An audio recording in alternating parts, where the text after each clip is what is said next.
भारतीय राज्यशास्त्राचा कलम वाईज अभ्यास कसा करायचा याची आपण सविस्तर माहिती पाहत आहोत. आणि ती कलम 1 पासून ते आजच्या या 23व्या कलमापर्यंत आपण पाहत आलेलो आहोत. जर तुम्ही या अगोदरचे जे 22 कलमापर्यंतची जी सिरीज आहे ते तुम्ही पाहिली नसाल तर अवश्य तुम्ही पहा. कारण कलम 1 पासून जर तुम्ही राज्यशास्त्र शिकण्यासाठी सुरुवात केली तरच तुमच्या लक्षात येईल की राज्यशास्त्र विषयाचा गाढा अभ्यास कलम वाईज कशा पद्धतीने करणे. आज आपल्याला कलम 23 बद्दल माहिती पाहिजे आहे. भारतीय राज्यघटनेच्या भाग 3 मध्ये बघा, भाग 3 मध्ये काय सांगण्यात आलेले आहे, जे मूलभूत हक्क देण्यात आलेले आहेत. भाग 3 मध्ये जे मूलभूत अधिकार देण्यात आलेले आहेत त्या अधिकारामध्ये जे क्रमांक 3 आहे शोषणाविरुद्धचा अधिकार, त्या शोषणाविरुद्धच्या अधिकाराबद्दल आपण माहिती पाहतो. आणि शोषणाविरुद्धचा अधिकार हा 23 आणि 24व्या कलमामध्ये देण्यात आलेला आहे. त्यातलं 23वं कलम आज आपल्याला सविस्तरपणे पाहायचं आहे. काय माहिती सांगण्यात आलेली आहे 23व्या कलमामध्ये याचा विचार करू. 23वं कलम मानवी व्यापाराच्या संदर्भामध्ये आहे आणि त्याचबरोबर वेठ बिगारीला मनाई केलेली आहे. मग मानवी व्यापार होतो का, तो कशा पद्धतीने होतो, शासनाने किंवा भारताच्या राज्यघटनेने मानवी व्यापारावर कशा पद्धतीचे बंधने दिलेली आहेत याचा विचार करावा लागेल. वेठ बिगारी म्हणजे काय, बिगार कशाला म्हणण्यात आलेला आहे, वेठ बिगार कशाला म्हणण्यात आलेलं आहे, सक्तीचं काम कशाला म्हणण्यात आलेलं आहे याचा विचार आपल्याला इथे करावा लागेल. भारतीय राज्यघटनेच्या भाग 3 अंतर्गत हे अत्यंत महत्वाचं कलम आहे. बघा, भाग 3 अंतर्गत काय आहे, हे एक अत्यंत महत्वाचं कलम आहे आणि शोषणाच्या विरोधात कायदेशीर संरक्षण प्रदान करण्यात आलेले आहे. एखाद्या व्यक्तीचं असेल, बालकाचं असेल, कामगार वर्गाचं असेल, याचं शोषण तुम्हाला करता येणार नाही. कारण या कलमामध्ये अगदी स्पष्टरित्या सांगण्यात आलेलं आहे की तुम्हाला एखाद्या व्यक्तीचं, एखाद्या स्त्रीचं, एखाद्या बालकाचं शोषण करता येणार नाही. आणि जर तुम्ही तसं केलं तर कायद्याने तुम्हाला काय करावं लागेल, शिक्षा द्यावं लागेल. मग आता या कलमाची व्याप्ती पाहावं लागेल आपल्याला. नेमकं या कलमामध्ये काय सांगण्यात आलेलं आहे, या कलमाची अंमलबजावणी कशा पद्धतीची करण्यात येणार आहे याची माहिती द्यावं लागेल. तर बघा, इथं काय सांगण्यात आलेलं आहे, हे कलम कोणाला लागू आहे. जसं आपण प्रत्येक कलमामध्ये विचार केला, देशाचा नागरिक आणि परदेशाचा नागरिक हे दोन नागरिक आपल्या भारतामध्ये जर समजा वास्तव्यात असतील तर हे कलम नेमकं कोणाला लागू आहे, तर हे कलम दोन्ही नागरिकाला लागू आहे.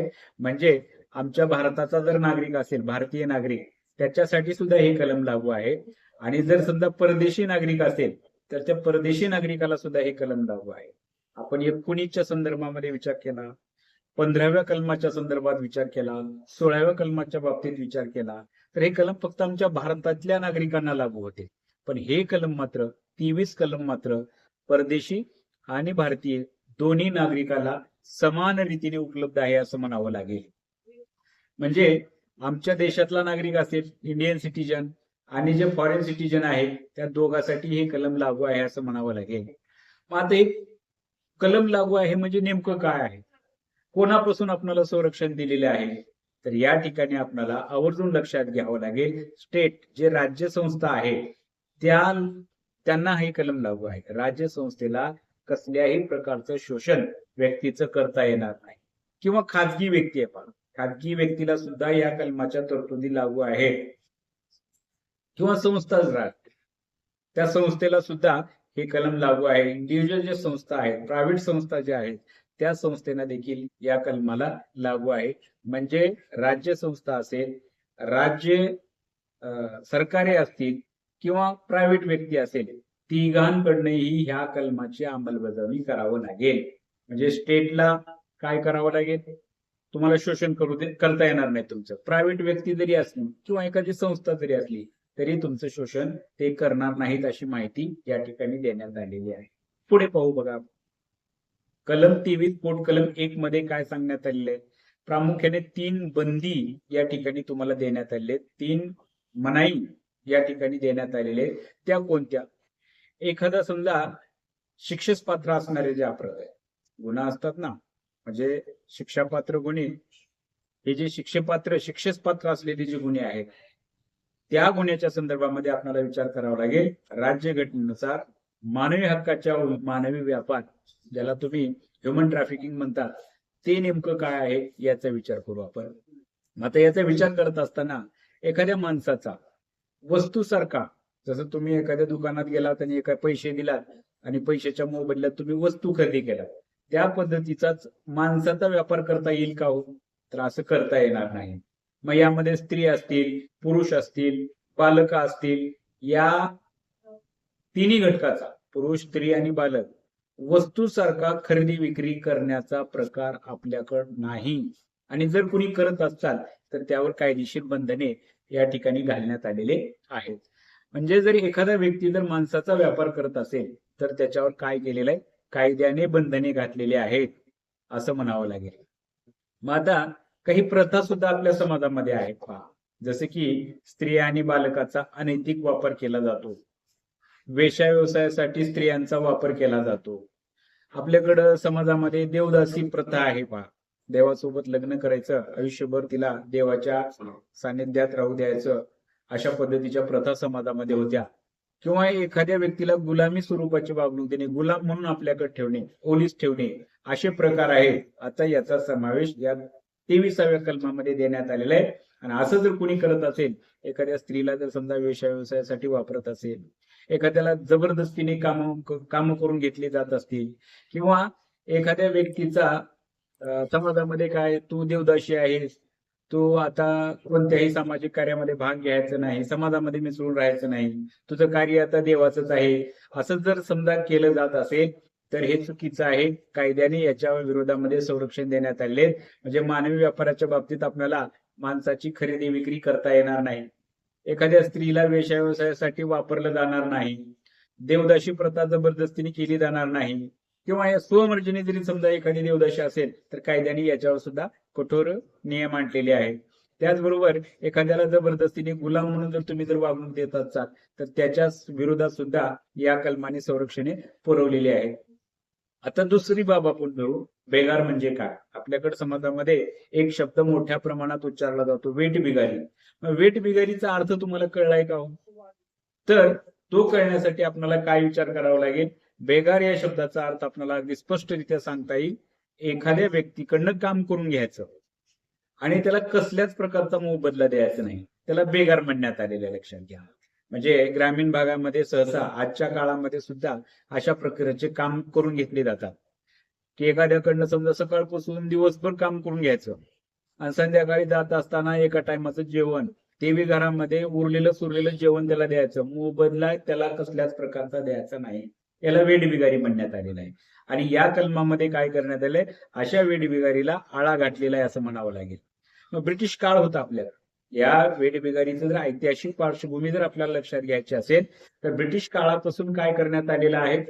ह्या प्रथेला खतपाणी घालण्यात आलेलं आहे. ब्रिटिश काळात जमीनदारी पद्धत होती आणि जमीनदारी पद्धत असताना एक शोषण करण्याची प्रथा नव्याने निर्माण झालेली होती. म्हणजे शेतावर काम करून घ्यायचं, त्याला मोबदला द्यायचं नाही, किंवा पाटील पटवाऱ्याच्या घरामध्ये त्याला कामाला लावायचं, त्याला मोबदला द्यायचं नाही. पण आजच्या 21व्या शतकामध्ये या प्रथेचं उच्चाटन करण्यात आलेलं आहे. कामगाराकडनं जर काम करून घेतलं किंवा एखाद्या व्यक्तीकडनं जर काम करून घेण्यात आलेलं असेल तर त्यांना काय केलं चाललेलं आहे? उचित मोबदला दिलेला आहे. शासनानं कामाच्या पगारी वेतन सुद्धा निश्चित केलेलं आहे, लक्षात घ्या. वेतनासाठी वेगवेगळ्या तरतुदी करण्यात आलेल्या आहेत, वेतनासाठी वेगवेगळे कायदे सुद्धा निर्माण करण्यात आलेले आहेत. आता बघू, तिसरा महत्वाचा मुद्दा आहे तो म्हणजे सक्तीची मजुरी. एखाद्या व्यक्तीकडनं सक्तीनं काम केलं जाणार नाही. मग त्या व्यक्तीची इच्छा जरी असली तरी त्याला विरोध करण्यात आलेला आहे. किंवा कमी वेतन देऊन जर त्याच्याकडनं काम घेतलेलं असेल तरी त्याला आळा घालण्याचा प्रयत्न या ठिकाणी शासन संस्थेने केलेला आहे. मग आता इच्छा असून सुद्धा काम करता येणार नाही. एखाद्या व्यक्तीचा समजा इच्छा आहे आणि त्याच्याकडून शारीरिक आणि मानसिक दबाव टाकून जर तुम्ही काम करून घेत असाल, एखादी काम करण्याची इच्छा आहे व्यक्तीची, पण तुम्ही त्याच्यावर दबाव टाकून जर काम करून घेत असाल तर या कलमामध्ये तुम्हाला प्रतिबंध करण्यात आलेला आहे. आणि शासनाने आता काय केलेलं आहे? अलीकडच्या काळामध्ये म्हणजे साधारणतः 20व्या शतकाच्या मध्यापासूनच या कायद्याची अंमलबजावणी चालू झाली आहे. किमान वेतनाचा कायदा, मिनिमम वेजेस ऍक्ट 1948 मध्ये. बघा, हा कायदा कधी आलेला आहे? 1948 पासून भारतामध्ये आणलेला आहे. काम करत असताना कामाचा मोबदला देणं गरजेचं आहे, वेतन देणं गरजेचं आहे. कामाचे तास निश्चित करण्यात आलेले आहेत. त्या तासामध्ये तुम्हाला मधल्या काळामध्ये विश्रांतीसाठी सुद्धा या वेळ दिलेला आहे. म्हणजे कामकरी मंडळीला त्याच्या आजूबाजूचं वातावरण सुरक्षित करण्याचा सरकारचा प्रयत्न आहे. आणि तुम्ही या सगळ्याच नियमाला जर समजा डावलून काम करून घेतात चाल, तर 23व्या कलमामध्ये तुम्हाला काय करण्यात आलेले, बंधने घालण्यात आलेली आहेत. आता बघू कलम 23 मध्ये काही अपवाद सुद्धा सांगण्यात आलेले आहेत. 23(1) मध्ये आपण 3 बाबी पाहिल्या. एक, माणसाचा व्यापार तुम्हाला करता येणार नाही, जबरदस्तीनं काम करून घेता येणार नाही, कमी वेतनावर त्यांच्याकडनं काम केलं जाणार नाही. पण याला काही अपवाद आहेत का? जसं आपण सुरुवातीला पाहिलेलं आहे की ज्यावेळेस आमची राज्यघटना लिहिली चालली होती, ज्यावेळेस नियम तयार केले जात होते, त्यावेळेस ज्या पद्धतीने तरतुदी करण्यात आलेले आहेत त्याच पद्धतीने त्याला अपवाद सुद्धा ठेवण्यात आलेले आहे. मग आता कामच जर करून घ्यायचं नाही, कमी मोबदल्यावर जर काम करून घ्यायचं झालं तर असं काही करता येईल का? तर याला अपवाद सुद्धा ठेवण्यात आलेले आहेत. आणि ते अपवाद कोणते आहेत? जर समजा सरकारला कलम 23 अंतर्गत बंदी असली तरी राज्य सार्वजनिक, बघा 2 कारण सांगितलेले या ठिकाणी, सार्वजनिक किंवा राष्ट्रीय हित लक्षात घेऊन, काय म्हटलेले, सार्वजनिक किंवा राष्ट्रीय हित लक्षात घेऊन नागरिकावर सरकार सक्तीची सेवा लादू शकते. म्हणजे सक्तीचं काम केलं तर द्यायचं नाही असं आपण विचार करत असलो तर सरकारला असं करता येतं. त्याच्यामध्ये सार्वजनिक हित आहे आणि सार्वजनिक हितासाठी सरकार 23व्या कलमामध्ये बंधने असलेले कार्य सुद्धा जनतेकडनं करून घेऊ शकतं. मग हा विशेष अधिकार आहे राज्याला. हा जो राज्य संस्थेना जो अधिकार दिलेला आहे तो विशेष अधिकार आहे. उदाहरणार्थ जर समजा आमच्या देशावर संकटाची वेळ आली आहे, संकट पडलेलं आहे आणि जबरदस्तीनं आपल्याला लष्कराची भरती करायची आहे. मग आता तुमची इच्छा नाही त्याच्यामध्ये, तुम्ही लष्कर होणार नाही, पण देशाच्या हितासाठी तुम्हाला लष्करी सेवेमध्ये भाग घ्यावाच लागेल. सरकार तुमच्यावर बंधने करू शकतं, कंपल्सरी वर्क तुम्हाला लावू शकतं. म्हणजे सरकारला किंवा राज्य संस्थेची जर मागणी असली, समजा स्टेट डिमांड आहे की बाबा तुमच्याकडनं हे काम केलं जावं, तर आणि त्याच्यामध्ये इम्पॉर्टंट काय आहे, सार्वजनिक उद्देश आहे आणि हे लीगल आहे, लक्षात घ्या. अशा वेळेस तुम्ही कोर्टात जाऊन आमच्या कलम 23 याचं काय झालेलं आहे, उल्लंघन झालेलं आहे असं म्हणून तुम्ही सरकारच्या विरोधात अर्ज दाखल करू शकणार नाही, कारण सरकारलाच तशी मुभा या राज्यघटनेच्या नियमामध्ये दिलेली आहे. मग आता अपवाद जरी असला तर या अपवादामध्ये सुद्धा भेदभावच मनाई आहे, लक्षात घ्या. मग काय आहे, तर व्यक्तीकडनं काम करून घ्यायचं आहे. मग भेदभावानं काम करून घेता येईल का? तुमच्याकडे 4 कारण सांगण्यात आलेली आहेत. ते 4 कारण कोणते आहेत बघा. 1 नंबरला धर्म आहे.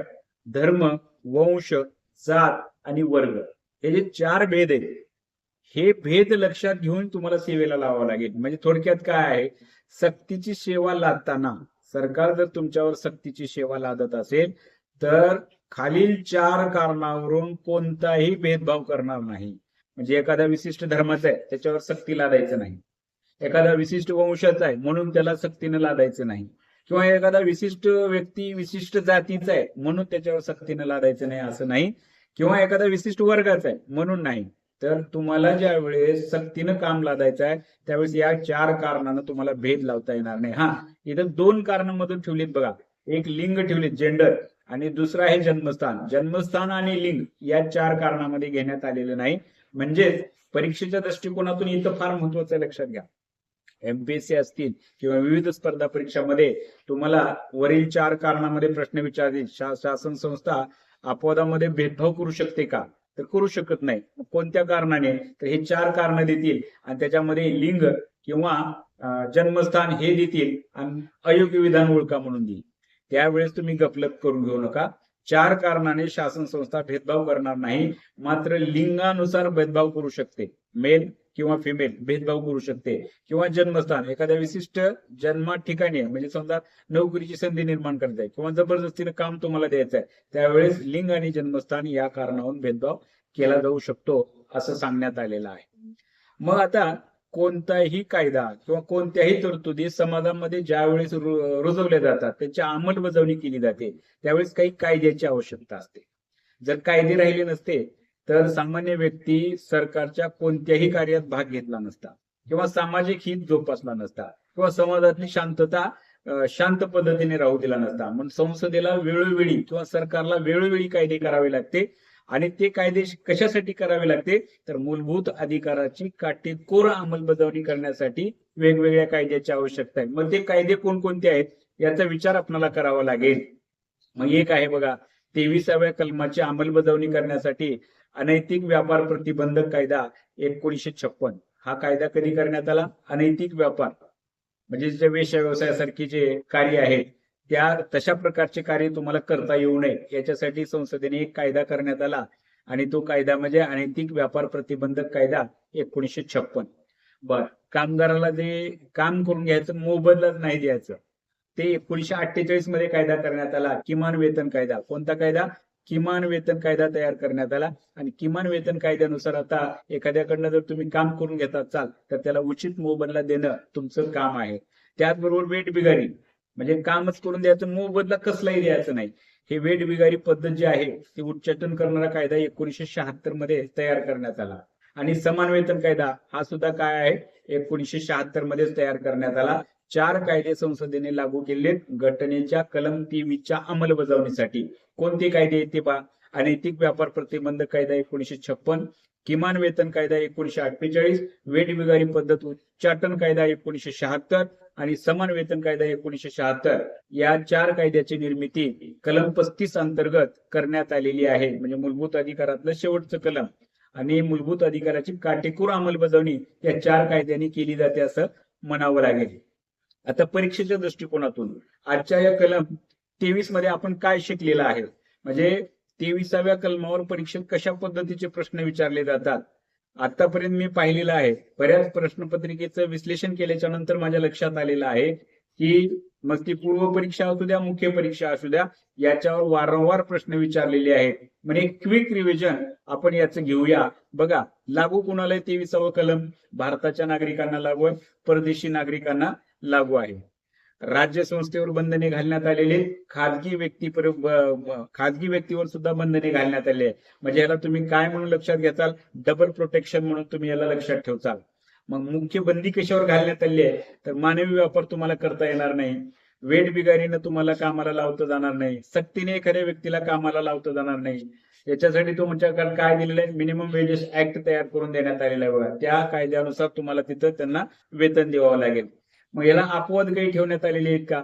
तर राष्ट्रीय आणि सार्वजनिक हितासाठी सरकार, संस्था हे काय सक्ती करू शकते. म्हणजे जसं की आता लष्करी सेवेच्या आपण संदर्भामध्ये विचार केला, सरकारला जर लष्कराची गरज असेल, देशाला जर तुमची गरज असेल, देश अशा जबरदस्तीने तुमच्यावर सेवा लादू शकतं.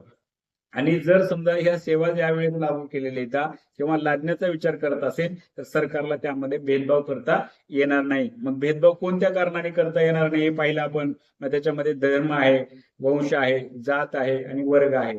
जन्मस्थान आणि लिंग याचा विचार करण्यात आलेला नाही. नेमका विद्यार्थी इथंच चुकतो. भेदभाव म्हटल्याच्या नंतर लिंगाचा सुद्धा विचार करतो, पण नैसर्गिकरित्या स्त्री आणि पुरुषामध्ये भेद आहे. त्याच्यामुळं काही सेवा स्त्रियांच्या असतात तर काही